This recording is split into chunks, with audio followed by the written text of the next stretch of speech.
Hi guys, White Warlock here.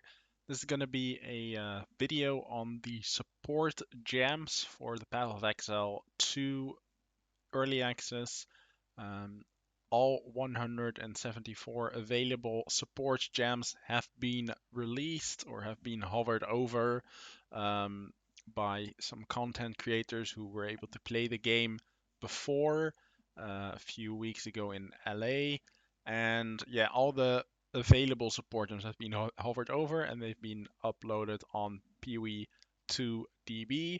And I will discuss in this video. I'll discuss each of them, not too long, obviously, because else the video will take like few hours. But we'll see how fast we can go through them with still discussing them and seeing some interesting like patterns or already some ideas of how you can combine them.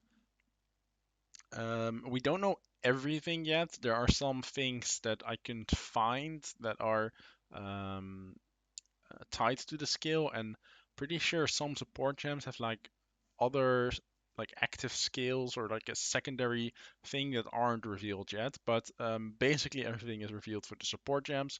Obviously for the skill gems that is not yet the case.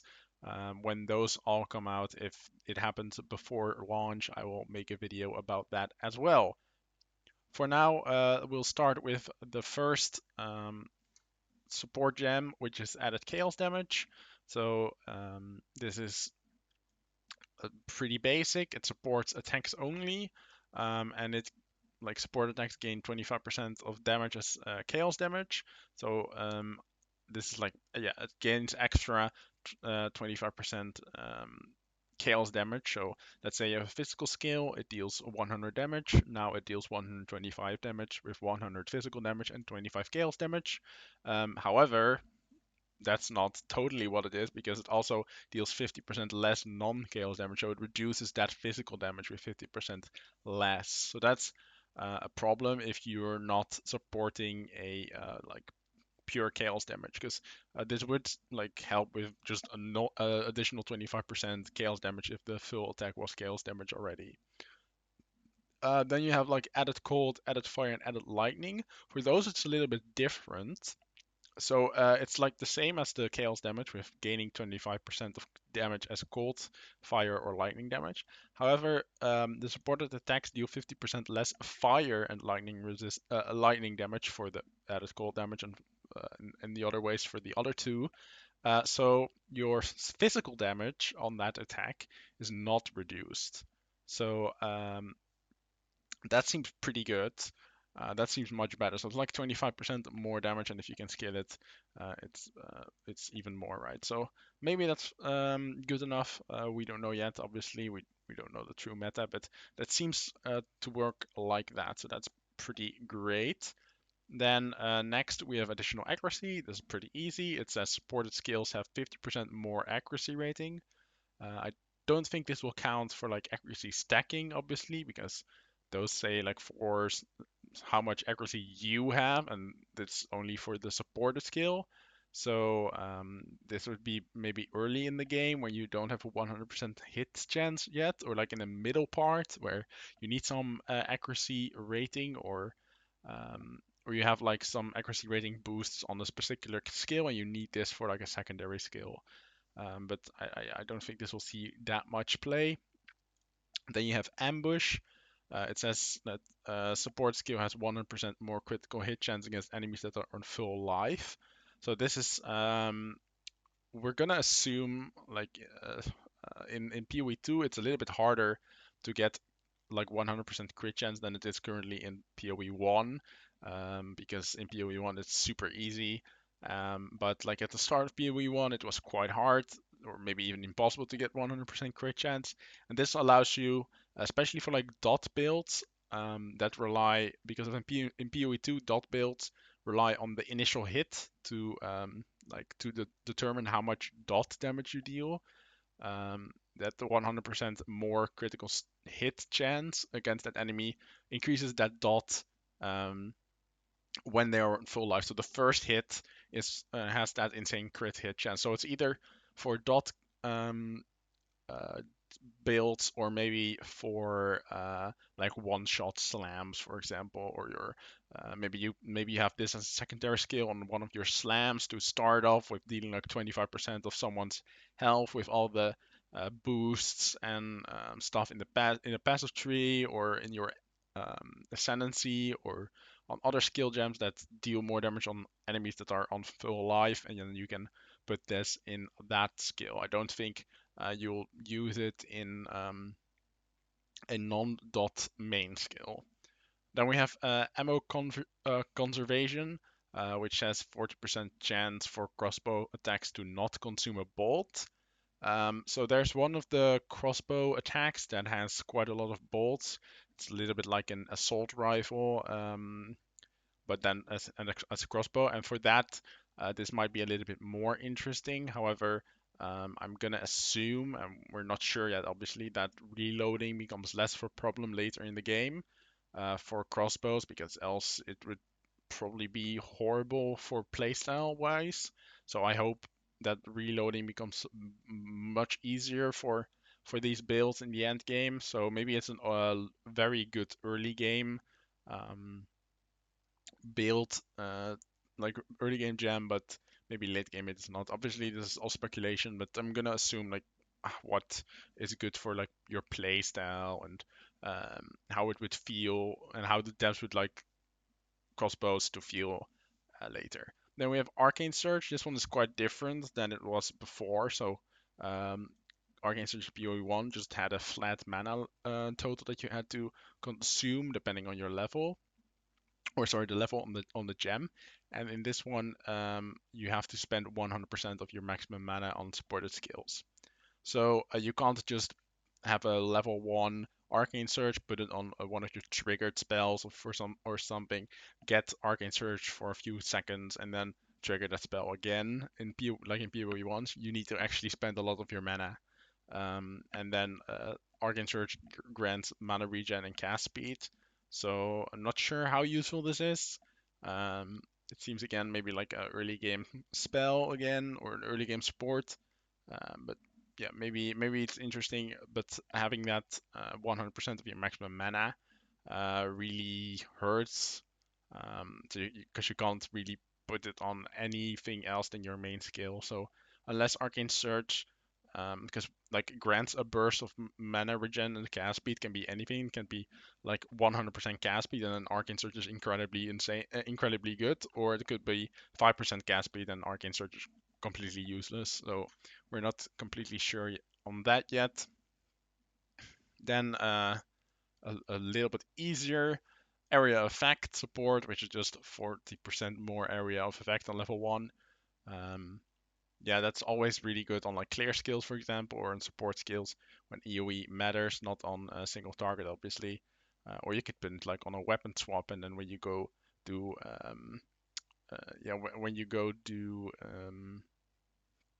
bosses, you weapon swap to a more single target focused without the AoE in that. Then we have Armour Explosion. This is for attack and it deals fire damage. We don't know yet how much because it doesn't say, but it says supported skills trigger an explosion when they fully break an enemy's armor. So breaking enemy's armor is new to the game. We've seen quite a lot of things on the passive tree already that help break enemy's armor, or that enhance attacks after you've broken an enemy's armor. So especially in the left side of the tree with attacks. So this would really help with that. But the skill itself needs to fully break the enemy's armor. So it either has to be a spell that really does that well, or it should be your main skill, attack skill, which easily triggers that because you use it a lot of the time, depending on how easy it is to break an enemy's armor.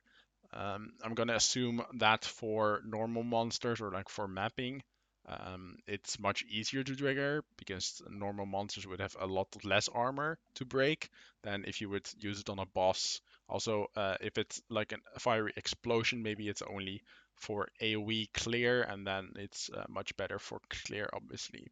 It is tier 2 gem, so um, we're not getting it at the beginning of the game, but pretty sure you can have it on end of Act 1, early Act 2 at least, so we can test it out then when you already testing out what breaking enemies armor is, and you can see if you want this in your gems. The next, we have Auto Reload. It's another tier 2 skill, and it says supported skills reload automatically on heavy stunning an enemy.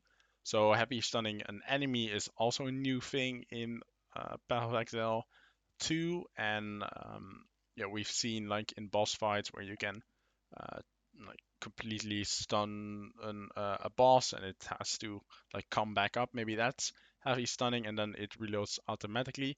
So if your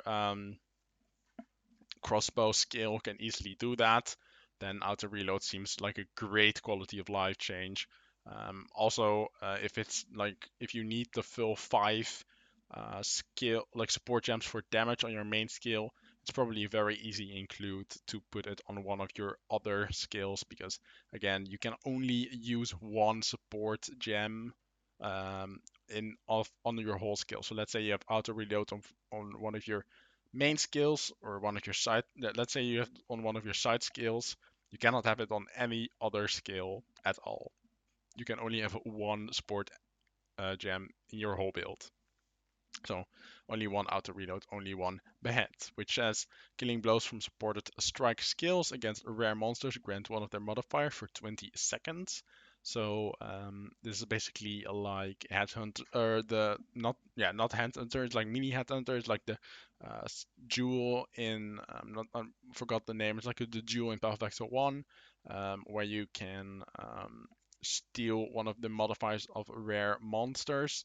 So this seems a little bit more like a meme, especially because you need to make sure that the strike skill that this supports always kills the rare monster.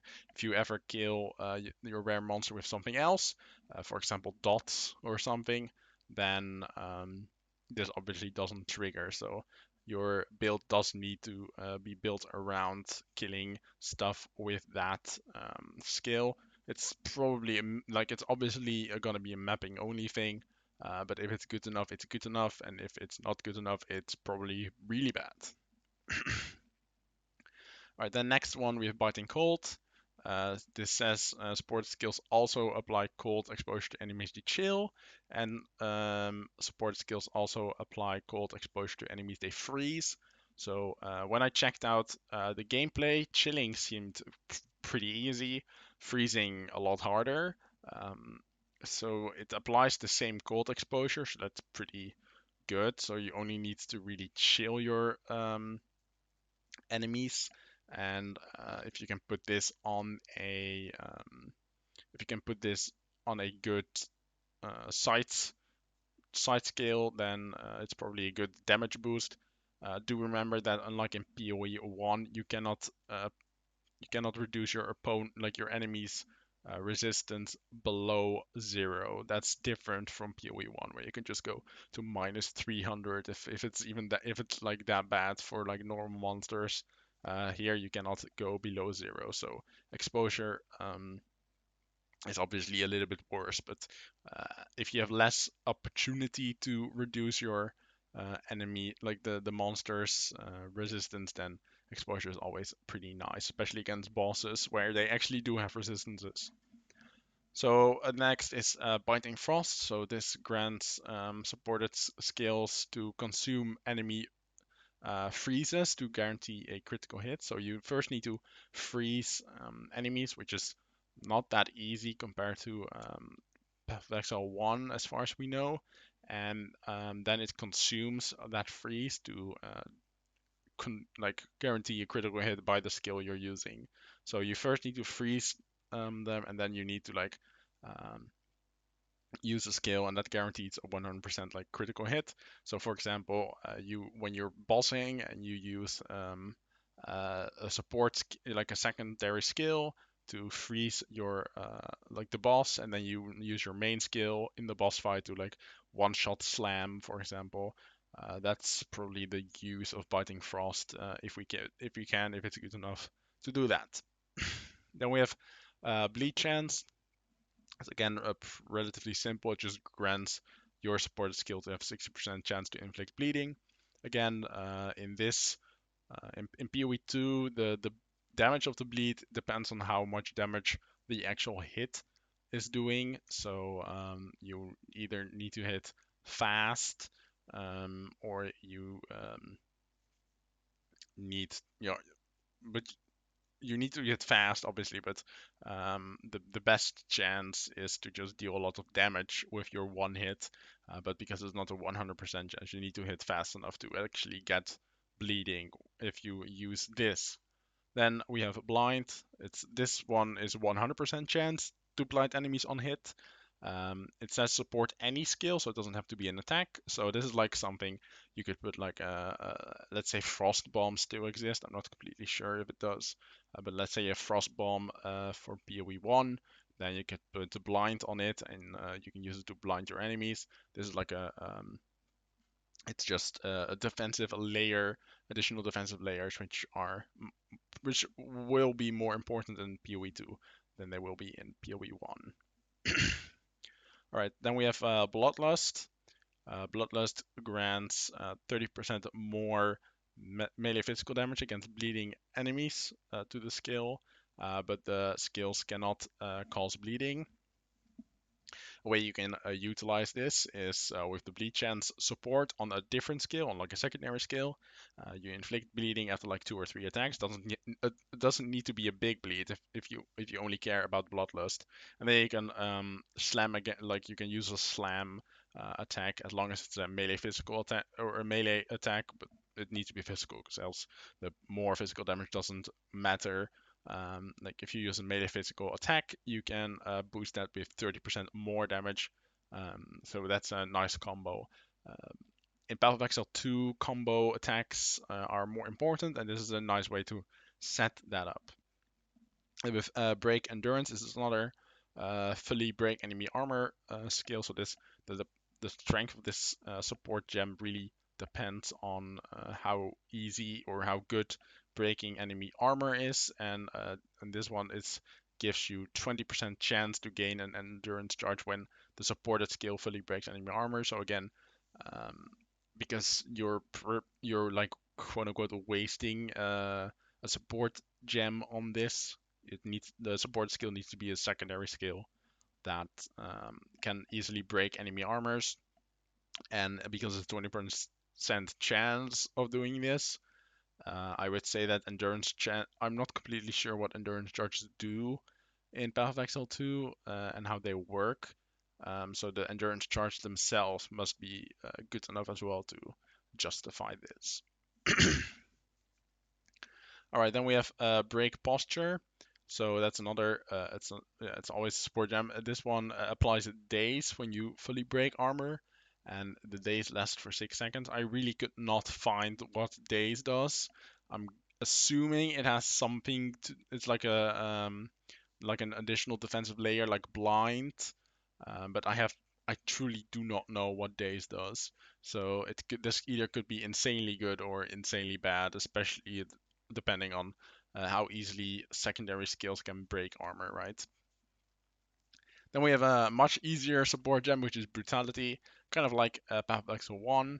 This just gives your physical skill 35% more damage. Again, it says skill, it does not say attack, does not say melee attack, so that's good. If you have physical spells, then Brutality also works, but they do no chaos and no elemental damage, so you need to go full physical in that case. All right, then we have Bursting Plague. This says poison from supported skills also adds 200% of damage per second to enemy as plague, up to a maximum of 10% of enemy's maximum life. So yeah, this just adds this just adds an additional layer of damage, and so like the description makes it a little bit easier to understand. So the way it works is like you poison enemies with the skill this supports.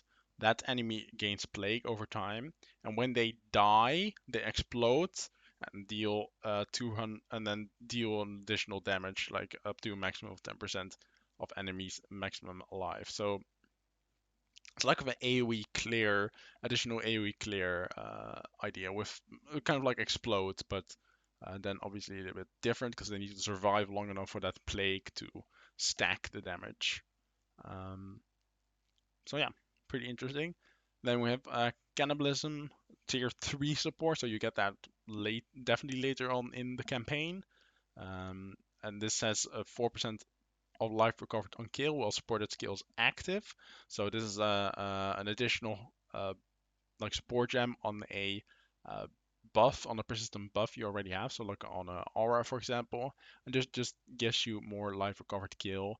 Um, Mostly well like doing the campaign, not against bosses unless the bosses gives enough gives enough ads to get life recovery. But yeah, life recovery is pretty important in the early game, so having that is pretty nice. And it doesn't say that it adds more spirits to the buff cost, like spirit cost to the buff. So it's like almost free support gem as long as you have the actual gem, because getting early gems is not that easy all the time, especially for tier 3. So maybe tier 3 is already too late for Cannibalism, but we shall see.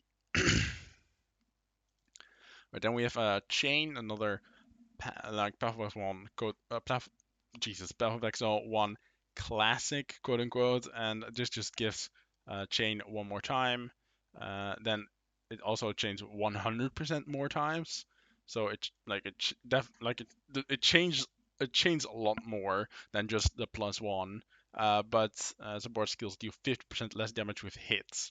So that's kind of a problem. However, maybe if you can chain support on the um, if you can chain support on a skill that does dot damage, that applies dots or applies ailments, and you want to apply those ailments on as many monsters as possible, then chain support really helps. Or it's just a clearer skill where this 50% less damage doesn't really matter that much because you're doing maps, so who cares? And the more chains, like the more killing the monsters you can one shot anyways, happens too much. Then we have Chaos Mastery. So this is basically Empower just for Chaos skills. Uh, we don't know how powerful +1 level is because it's like much easier to get +1 to level of skills. We saw a scepter that granted +5 to lightning damage skills or to lightning skills, and we have passive notables that give +1 to level of some skills. So I think it was lightning skills again. So not sure how good +1 to level is. If it's really good, then obviously you put it on your chaos skill. That is the most important to you, maybe your main damage skill. Otherwise, it might be completely useless. We don't know. Um, with Chaotic Freeze, another chaos damage one. So this supports spells that deal non-ailment chaos damage. So that is not poison, because poison is an ailment chaos damage. But it would be like Contagion, for example, in Path of Exile 1, right? Contagion deals non-ailment chaos damage over time. So those enemies that take that damage from that skill um, will suffer freeze buildup, and then they might be frozen by the chaos damage skill, even though you don't constantly deal cold damage to them. So that's quite interesting. It really depends on how easy that freeze buildup is, but I would see this to be quite good on a secondary skill, which can apply this freeze buildup constantly or as fast as possible while you're doing your damage. Or for example, if you play a dot build or a minion build, maybe you can use that while your minions are uh, fighting the boss, and then Chaotic Freeze can freeze them and stuff like that. So this pretty interesting support gem, I would say. Then we have a Clarity. So this one has a cost multiplier of 110%, unlike the Cannibalism. Maybe this is wrong, and there is a cost multiplier. Obviously, PoE like DB isn't completely 100% correct. We don't know everything yet. But in this one, there is a Cull's multiplier, so Clarity does increase the spirit cost of the buff that it supports. But what it does, it grants you more mana regen when the supported buff is active. So it just gives you extra mana regen, but you need a buff to be already active. It's also important to know that we start the game with 0 spirit. So we need to kill side bosses or like complete quest or get spirit on your gear early or on the tree to be able to use the buff and use clarity. So you need to be worried. You need to be interested about that. You need to ensure that you can actually run clarity or and the buff itself. Then we have Close Combat, which is another tier 2 support gem, and this is basically the same as in PoE 1. It deals, like your support gem, your supported skill deals more attack damage to enemies which are much closer to you, and the further you go, the less damage it deals, up to 3.5 meters, where it deals a 0 extra attack damage. So this would be for the ultra melee, or for like if Flicker Strike actually means the new Flicker Strike, if that actually means that you are within 0 meters of your enemy, then so close combat is just 25% more attack damage. Pretty nice. Then we have Cold Exposure. So this supports any skill that hits enemies, so it doesn't need to be an attack. And it causes it to deal less damage. So the skill itself deals 25% less damage, but it does inflict cold exposure when it critically hits an enemy. So the skill needs to crit, so you need to spend some effort into that skill critting. This could either be with support gems or with just your gear, while you're making sure that your main skill deals enough crits, and then the skill that this supports also crits, because you don't want this on your main skill. Obviously, dealing 25% less damage makes like the cold exposure worse, because like cold exposure, if it's the same as here with minus 10% cold resistance, then it obviously deals less like gives you extra damage, like gives you less extra damage than the skill reduces, like the support reduces by itself. So I think biting cold is probably better, because chilling seems to be much easier. Obviously, you need a good skill that can apply it and chill. And this one only needs to crit. So it kind of depends on what is easier to get. If critting is easier, you'll get a cold exposure.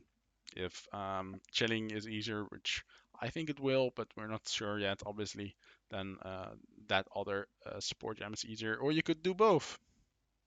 If you have enough, if you have enough like room, you could just do both, obviously, as long as you don't care about the damage. All right, then we have Cold Mastery. It's the same as the Chaos Mastery. It just gives plus one level to the cold skills. Again, we don't know yet how good that is. Then we got Cold Penetration. So this penetrates 30% cold resistance. Again, this is not that good, not as good as it would be in PoE 1, because enemies cannot go below 0 cold resistance, but it might still be good enough against bosses if you need to. Alright, then we have Combo Finisher. So Combo Finisher relies on that combo. I've not seen combo yet, so I don't really know what that does. But it says that support skills lose combo if you generate no combo. Support skills deal 50% more damage, but the support skill requires 5% requires 5 combo to use. So you cannot use the skill if you don't have the combo. But when you do, it deals a lot more damage. So this is like if you can generate combo with other skills and then put this on like a slam skill, because it has to be a strike attack, right? It has to be a strike attack melee.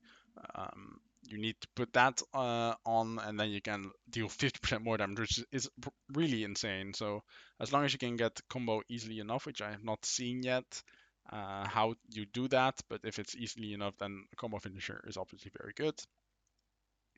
Then we have another PoE1 classic, Concentrated Effect, which is just conk effect, right? For like more area damage, less OE. This is like good on most main skills because 40% increased AoE damage is really good, and the less AoE is less important most of the time. Or you mitigate this effect by getting more AoE on your tree or items or other skill gems. All right, we have Conduction next, which makes like really easy. It just says supported skill have 100% more chance to shock. Pretty simple. Probably, yeah, definitely not something you would put on your main skill, but if you get it on like a secondary skill where which can apply shocks very easily, but not 100%, then you can put Conduction on it as long as you can use that shock, obviously. But I would say that most most players can definitely use shocks.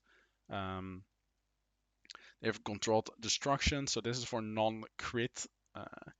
This is for non-crit spells. This just makes for spell damage.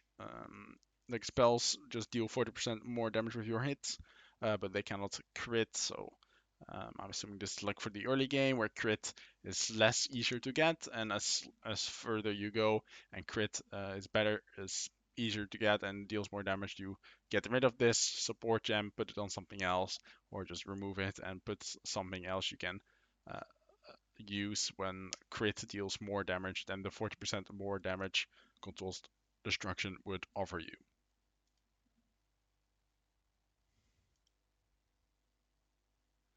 Alright, so Corpse Conservation is next. This gives your like skills that would consume your corpse. So let's say Raise Zombie, for example, would consume a corpse, or like the classic skills that would consume a course to buff all your minions. You have a 50% chance of that not to do that.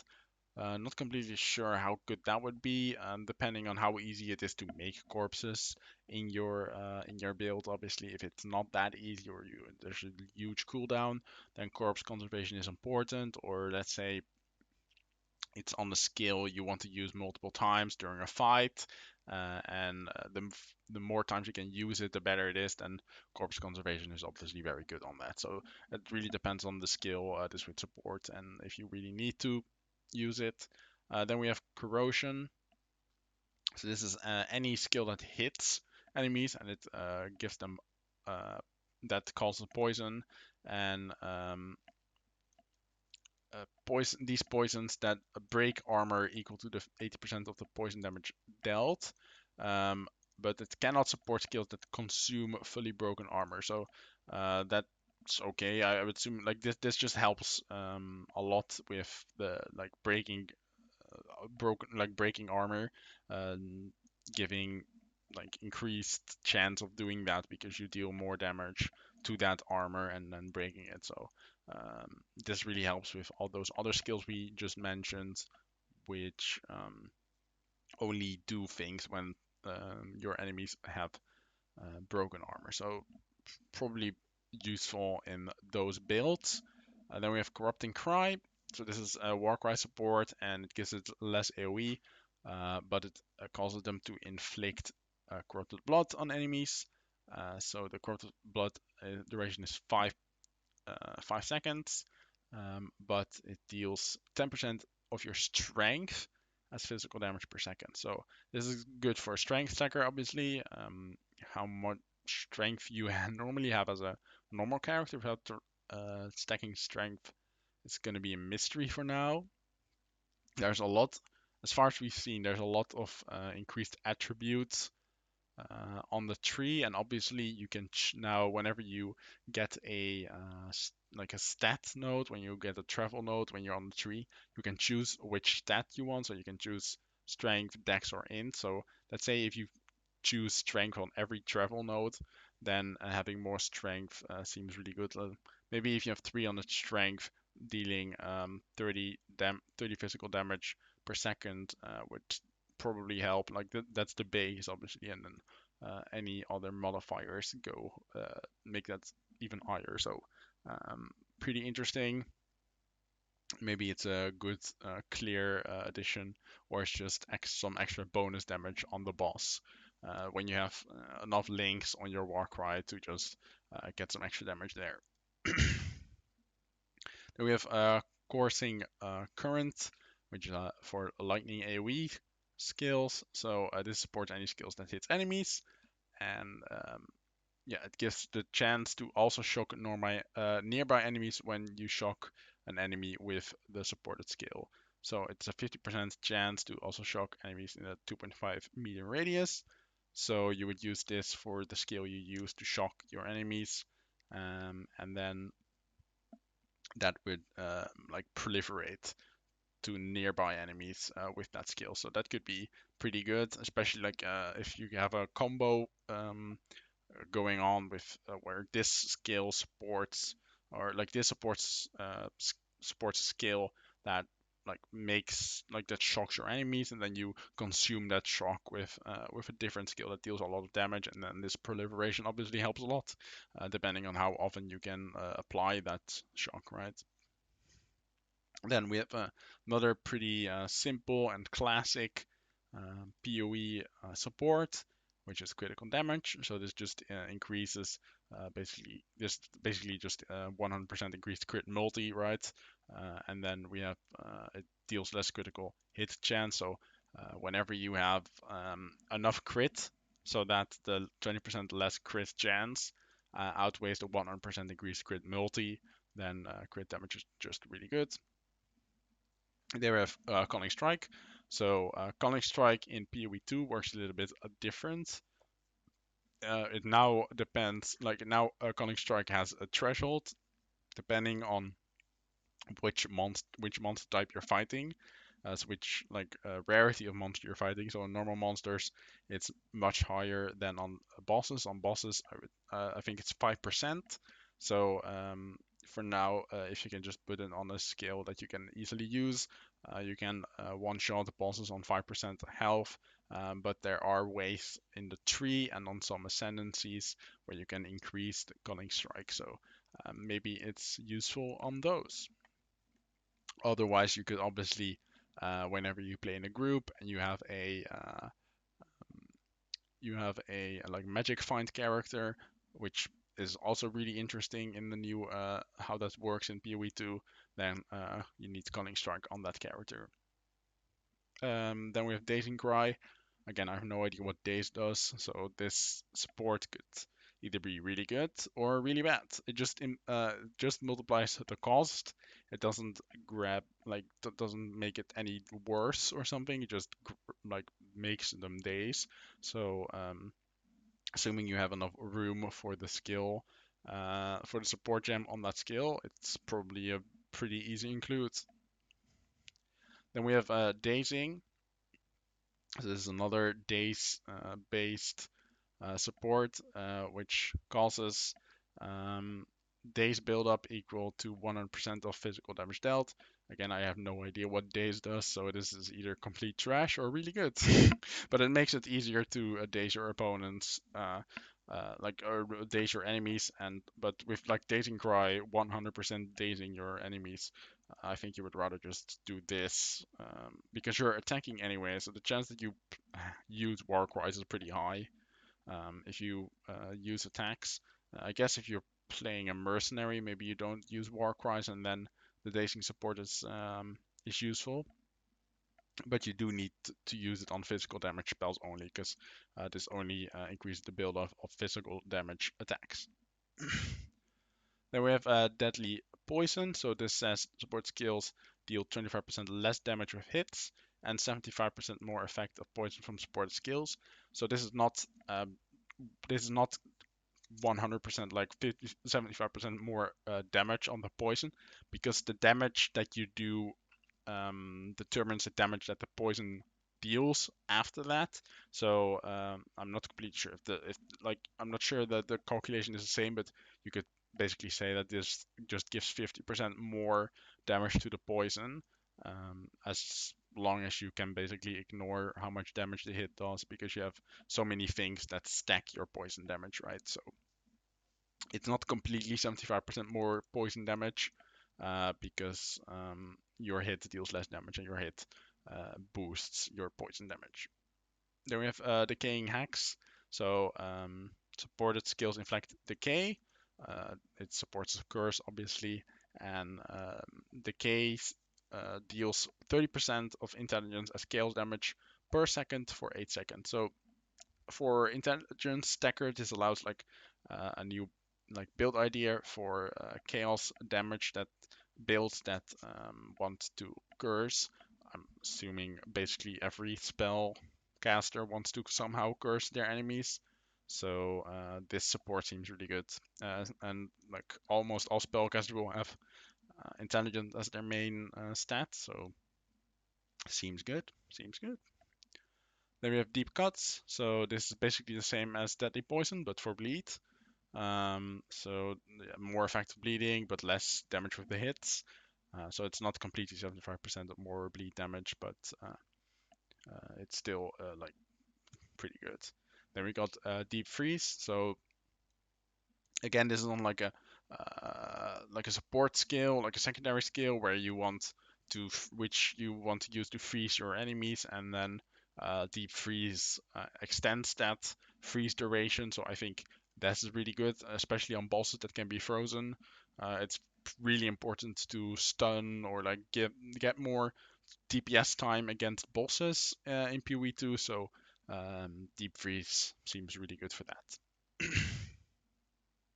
Then we got Devastate support, so supported skill. This grants support skills that inflict a heavy stun to fully break armor. So this is a really good way if you can heavy stun with a secondary skill to break armor, and then use the other skill gen we saw beforehand that's relied on broken armor to deal more damage on your main skill. So this seems like a really good way to do that. So that makes the support gems we talked about earlier a lot better. So that's great.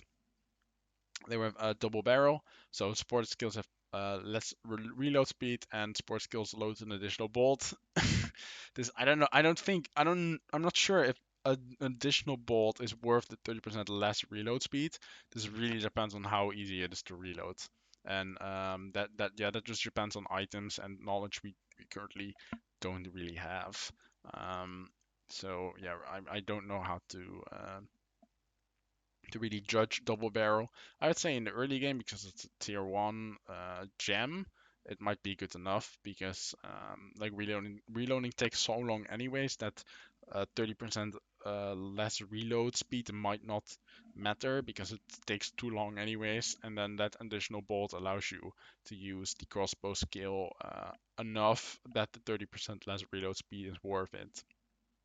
Obviously different um, there are different crossbow attacks. Some have way less bolts than others. So on the ones that have almost no bolts at all, double barrel is much better than on the assault rifle-esque attack that has quite a lot of bolts. So then you shouldn't use double barrel, obviously. Now we have Drain Ailments. So this supports spells that deal, again, non-ailments damage over time. So no poison, no bleed, but Contagion or Essence Drain, for example, for PoE 1 spells. And it consumes ailments, so that's shock and also poison and bleed. But let's say shock, freeze, or ignite. As the like main elemental, the ones that are the quote unquote easiest to apply. If we think about PoE 1 mechanics, which are obviously different, but let's say we use PoE 1 knowledge, then yeah, this consumes those and applies damage over time debuffs. Um, uh, yeah, so it consumes those ailments and it grants more damage to the non-damaging ailment that you of the skill that you use. So this requires setup for a different spell that applies those debuffs. Um, but this one grants so much more damage, like 35% more damage, which probably makes that if you can easily do that combo, then Drain Ailment is probably very nice. Then we have Elemental Army, so this is a minion skill. I have no experience with minions. I really hate playing minions, so I have no idea if minions from supported skills have plus 30% to elemental resistance is good or completely useless. I would assume that you want your minions that you summon um, to stay alive a little bit longer, because obviously you have minions that are automatically summoned with the new spirit system that are less important to stay alive because they just get respawned anyways. So I'm not sure if you want to put elemental army on those. But maybe you can just put it in if you're fighting a particular boss. If you have the space, like if you keep one space open and then you have the elemental army anyways, um, it doesn't seem to increase the spirit requirement of the of the minions. So if you can just put it on your spirit requiring minions in the early game when you have no other support, it's like free elemental resistance, so why not? But it doesn't seem to me like a really good late game support gem for those minions. But again, I I hate playing minions. I will not play minions in PoE 2 at all. Maybe unless they're insanely good and I want to try out how good they are, but otherwise I will not play minions. So not my style. But if you find them to be good and if you think they are useful, then let me know in the comments and I'll change my stance on it. Then we have Elemental Discharge. So this grants your the skill you use this on to not be able to use Freeze, Shock, or Ignite. So you need your other skills to do that. But what it does do is it consumes freezes, shocks, and ignites that those other secondary skills do to trigger Elemental Discharge. So the idea is, let's say you use Chain, for example, on a skill, on a projectile skill that makes your enemy shocked, and then you use your main skill, your main clear skill, to trigger Elemental Discharge. Maybe even a bossing skill could honestly be a bossing skill too, but we're gonna assume Elemental Discharge is gonna be an AoE explosion, right? Probably, um, maybe a little bit like Discharge in PoE 1, and then it's probably better on a clearing skill. But yeah, this seems really interesting. I like the idea.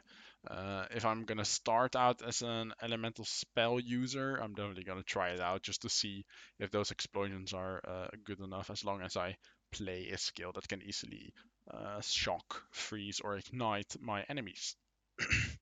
Then we have Elemental Focus. So this makes the support skill deal 25% more damage, but they cannot inflict elemental ailments. This is a really good combo, right? You put Elemental Discharge and Elemental Focus on the same scale, because they can't inflict freeze, shock, or ignite. So let's just remove all of them. We're not gonna be able to chill or electrocute, but who cares? We want more damage, and we want Elemental Discharge to deal more damage. So why not? That seems like a good combo.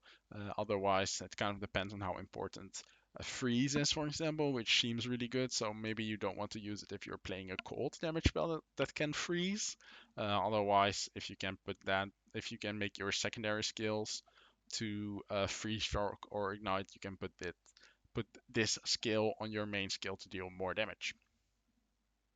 Then we have Empowered Cull. So this is basically like Culling Strike, right? Culling Strike allows your main skill that you put Culling Strike onto Cull. This one makes it so that skills that are empowered by your skill that has Empowered Cull on it have Culling Strike. So let's say you have a Warcry that empowers your skill. You have Empowered Cull on that Warcry. Then the skill you use after that is empowered by the a Warcry have Culling Strike. So that makes it so that you don't need the Culling Strike on your main skill, so you're saving the slot on that. So that's really good. I think if you could abuse or use that, then Empowered could definitely see some use in your build. Same with Empowered Damage. I mean, you are definitely using this.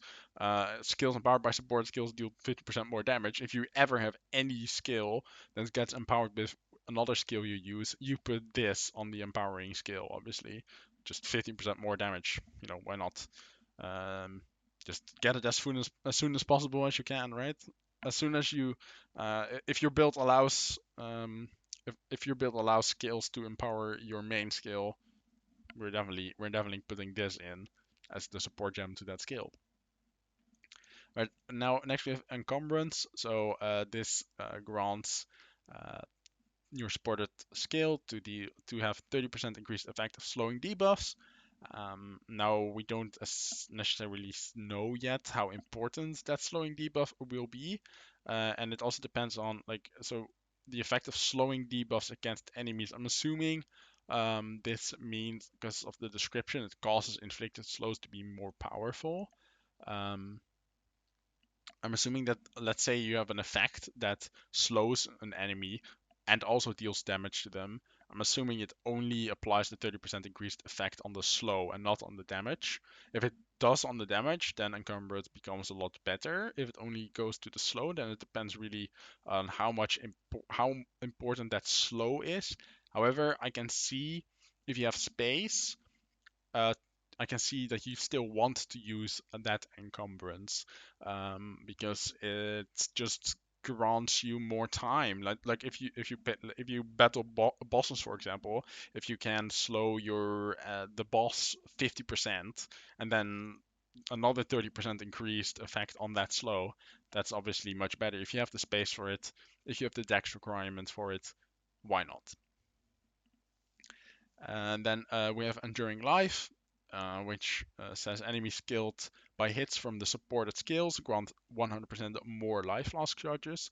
So we know that life flask charges are more important in PoE 2, much, much more important in PoE 2 than in PoE 1. Especially in boss fights, which this is kind of a bad synergy with that, unless the boss has ads, or enough ads at least, to like support and running and during life. But in early acts, as long as you can use this, or just in the campaign basically, as long as you don't have additional ways of getting life like leech, and if leech is good enough, then enduring life becomes good. Otherwise, the usefulness of enduring life becomes much less and less. Now we have enduring mana. So this is basically the same as life, but for mana flask. I'm assuming, because that's probably what the devs want, is that later in the game you can probably support your, yeah, I mean, 99% sure you can support your own mana with skills. You don't need to actively use your flask every time. That enduring mana is just an early game support, just like enduring life if you really need a mana flask. Especially maybe if you play if you use Archmage, for example, then enduring mana is maybe more interesting. Then we have enduring stuns. So enduring stuns says that you gain an endurance charge when you stun an enemy with a melee hit from the supported skill. So if you can stun easily with a secondary supportive, with a secondary skill with secondary melee attack, then you can gain that endurance charge, and the endurance charge is worth it to put that under your secondary skill. Then it's really easy to use. If not, then enduring stuns will be completely useless.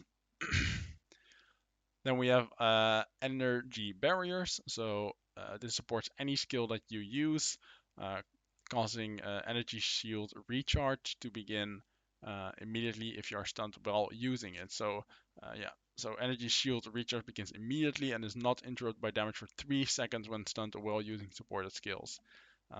So you need to be stunned while you are using the skill, and then you need to be a energy shield based build, and you have to rely on energy shield recharge, and then for 3 seconds you recharge your energy shield while being stunned.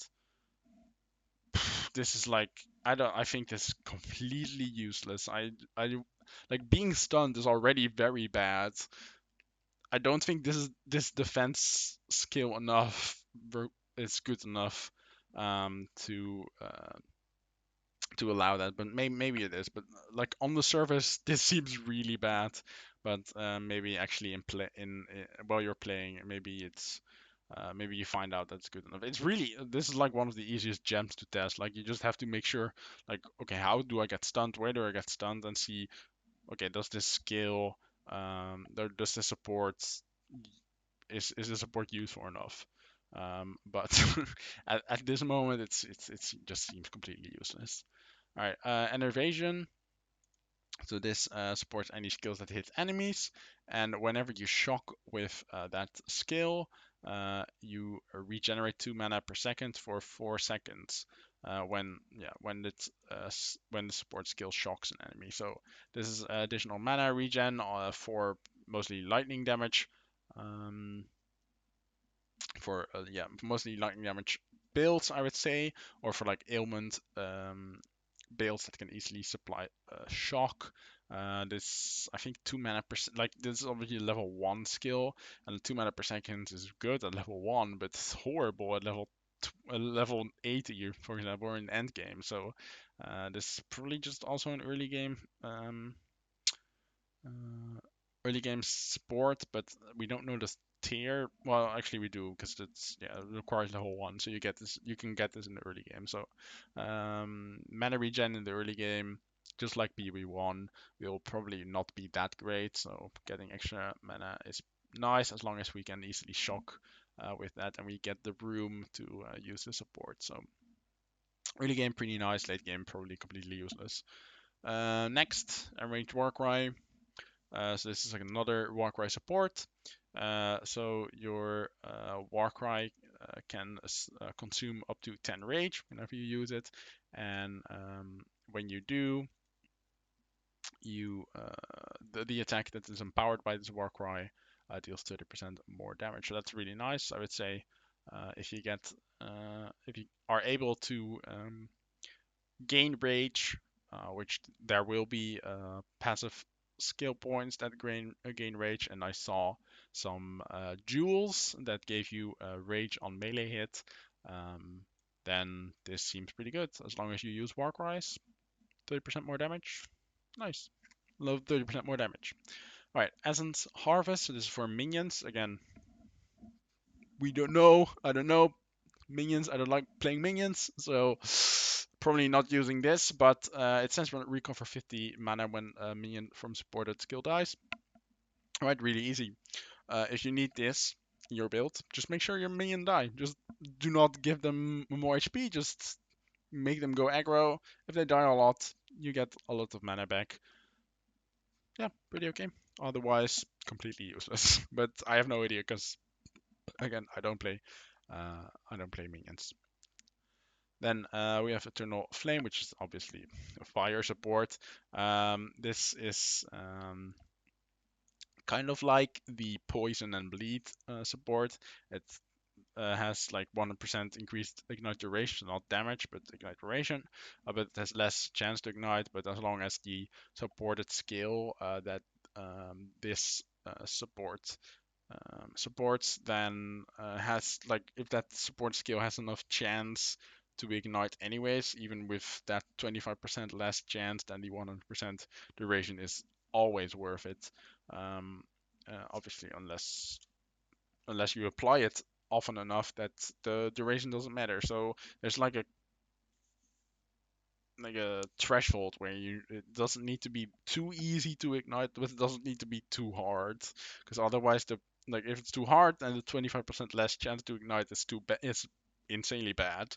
Like it just breaks the skill. And if it's too easy, then the 100% increased ignite duration doesn't matter. So we'll see how we can use that. All right, execute. it says supported skills deal 40% more damage with hits against enemies that are low life. So unlike like the slam skills where you want your like you want it to deal as much damage at the beginning of a fight, this deals more damage at the end of a fight. Nah.